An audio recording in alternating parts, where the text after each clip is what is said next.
Le livre de Ruth, chapitre 3. Naomi, sa belle-mère, lui dit: « Ma fille, je voudrais assurer ton repos afin que tu fusses heureuse. Et maintenant, Boaz, avec les servantes duquel tu as été, n'est-il pas notre parent? Voici, il doit vanner cette nuit les orges qui sont dans l'air. Lave-toi et oins-toi, puis remets tes habits et descends à l'air. Tu ne te feras pas connaître à lui jusqu'à ce qu'il ait achevé de manger et de boire. Et quand il ira se coucher, observe le lieu où il se couche.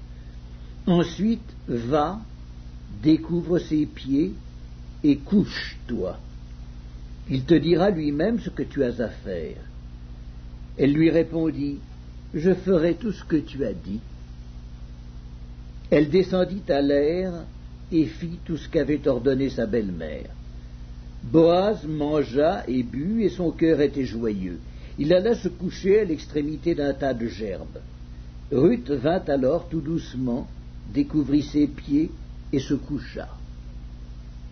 Au milieu de la nuit, cet homme eut une frayeur. Il se pencha, et voici, une femme était couchée à ses pieds.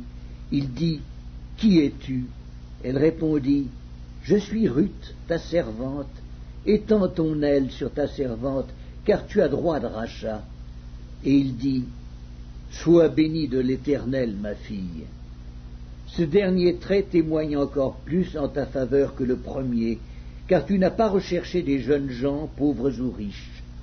Maintenant, ma fille, ne crains point. Je ferai pour toi tout ce que tu diras, car toute la porte de mon peuple sait que tu es une femme vertueuse. Il est bien vrai que j'ai droit de rachat, mais il en existe un autre plus proche que moi. Passe ici la nuit, et demain, s'il veut user envers toi du droit de rachat, à la bonne heure qu'il le fasse. Mais s'il ne lui plaît pas d'en user envers toi, j'en userai, moi. L'Éternel est vivant.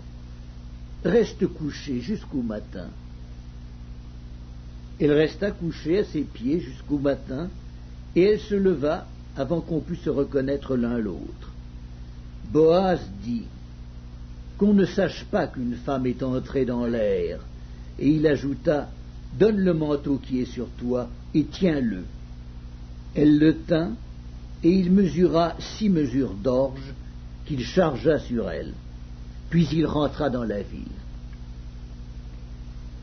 Ruth revint auprès de sa belle-mère, et Naomi dit: « Est-ce toi, ma fille ?» Ruth lui raconta tout ce que cet homme avait fait pour elle. Elle dit: « Il m'a donné ces 6 mesures d'orge, en disant: Tu ne retourneras pas à vide vers ta belle-mère. » Et Naomi dit: « Sois tranquille, ma fille, jusqu'à ce que tu saches comment finira la chose, car cet homme ne se donnera point de repos qu'il n'ait terminé cette affaire aujourd'hui. »